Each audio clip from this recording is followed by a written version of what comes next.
দর্শক, এবারে আপনাদের বাজার দরের খবর জানাতে চাই। আমাদের সহকর্মীরা দেশের বিভিন্ন প্রান্ত থেকে আমাদের সাথে যুক্ত হচ্ছেন।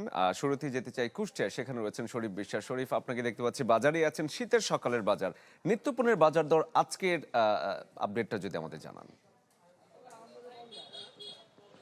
হ্যাঁ শরীফ, ধন্যবাদ। আসলে আমি এখন রয়েছি কুষ্টিয়ার পৌর বাজারে।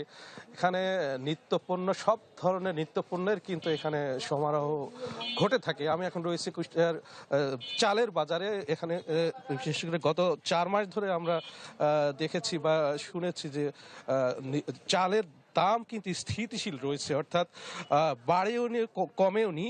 অর্থাৎ বিক্রেতারা যেটি বলছেন যে ভারত থেকে অর্থাৎ বিদেশ থেকে চাল আমদানির কারণে কিন্তু চালের বাজার স্থিতিশীল রয়েছে। অর্থাৎ দেশীয় চালের দাম, চালের প্রতি কিন্তু আগ্রহ নেই ক্রেতাদের। আর অন্যান্য বাজারের কথা যদি বলি, সবজির দাম কিন্তু কমতে শুরু করেছে। আজ কিন্তু অনেক সবজির সরবরাহ বেড়েছে। বিশেষ করে কাঁচামরিচ থেকে শুরু করে, পেঁয়াজ থেকে শুরু করে অন্যান্য যে সমস্ত সবজি, সেই সমস্ত সবজির দাম কিন্তু কমেছে। এবং পেঁয়াজের কথা একটু উল্লেখ করতেই হয় যে পেঁয়াজের দাম কিন্তু আজ বিশেষ করে পাইকারি 60 টাকা কেজি দরে বিক্রি হচ্ছে। আর মশলার বাজার ঘুরে দেখেছি, বিভিন্ন মশলা এবং ডাল, তেলের দামও কিন্তু স্থিতিশীল রয়েছে। এবং কিছু বিশেষ করে মশলা এবং ডালের দামও কিন্তু কমেছে।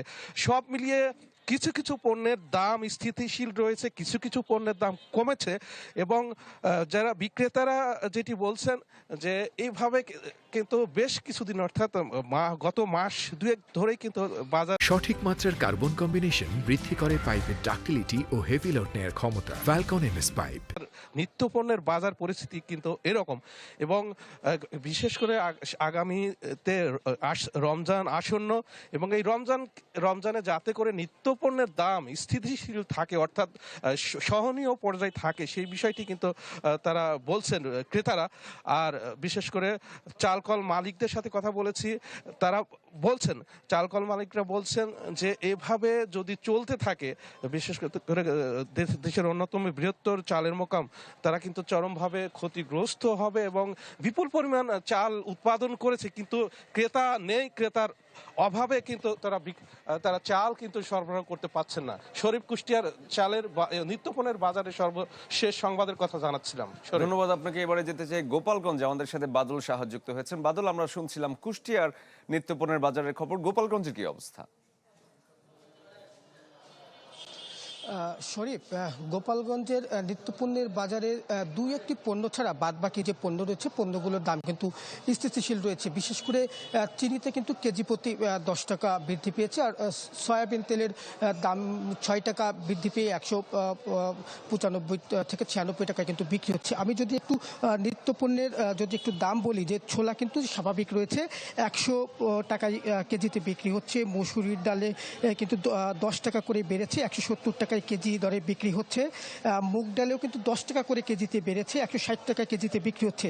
আর সয়াবিন তেলের দাম তো বললামই, সরিষা তেল 140 টাকা কেজি। আর পোলাও চালে কিন্তু 10 টাকা করে কেজিতে বৃদ্ধি পেয়েছে, 130 টাকা কেজি দরে বিক্রি হচ্ছে। আটার দাম স্বাভাবিক রয়েছে, আপনার আটা কেজি 5 কেজির যে প্যাকেট, সেটি কিন্তু 260 টাকায় বিক্রি হচ্ছে। ময়দার কিন্তু কেজি প্রতি 5 টাকা বৃদ্ধি পেয়েছে, সেখানে 60 টাকা কেজিতে বিক্রি হচ্ছে। সিমাইয়ের দাম স্বাভাবিক রয়েছে, সেটি 45 টাকায় প্যাকেট বিক্রি হচ্ছে। সবচেয়ে বেশি দাম বেড়েছে কিন্তু পেঁয়াজের দাম। পেঁয়াজ কিন্তু কেজি প্রতি প্রায় 30 টাকা করে বৃদ্ধি পেয়েছে এবং 130 টাকা কেজি দরে বিক্রি হচ্ছে। এই দুই একটি পণ্যের দাম বৃদ্ধি হয়, কিন্তু আসলে ক্রেতাদের মধ্যে একটু ক্ষোভ রয়েছে যে যেসব নিত্যপণ্য, এসব তাদের প্রতিদিনই কিন্তু যে সাংসারিক কাজ বা দরকার হয়ে থাকে, সে কারণে দুই একটি পণ্যের দাম বাড়ায় তাদের মধ্যে ক্ষোভ রয়েছে। বাকি পণ্য স্থিতিশীল রয়েছে। আর যারা বিক্রেতা রয়েছেন তারা বলছেন যে ঈদের আগেই হয়তো যেসব পণ্যের দাম বৃদ্ধি পেয়েছে, সব পণ্যের দাম কমে আসবে। তবে ক্রেতারা বলছেন যে যাতে ঈদের আগেই এই পণ্যের দাম যাতে স্বাভাবিক পর্যায়ে চলে আসে, সেই বিষয়ে যেন সরকার পদক্ষেপ নেবে, এমনটি কিন্তু তারা প্রত্যাশা করছেন। সব মিলিয়ে বলা চলে যে গোপালগঞ্জের যেহেতু কিছু পণ্যের স্থিতিশীল রয়েছে এবং কিছু পণ্যের দাম বাড়তি রয়েছে, এসব পণ্যের দাম কমে আসবে বলে ক্রেতারা কিন্তু সরকারের প্রতি তারা দাবি জানিয়েছেন এবং তারা সেটি মনে করছেন। এই ছিল আমার কাছে গোপালগঞ্জের নিত্য পণ্যের দামের সবশেষ খবর। শরীফ। বাদল, ধন্যবাদ আপনাকে। দর্শক, দেশের বিভিন্ন প্রান্ত থেকে আমাদের সহকর্মীরা যোগ দিয়েছিলেন নিত্যপণ্যের বাজার দর।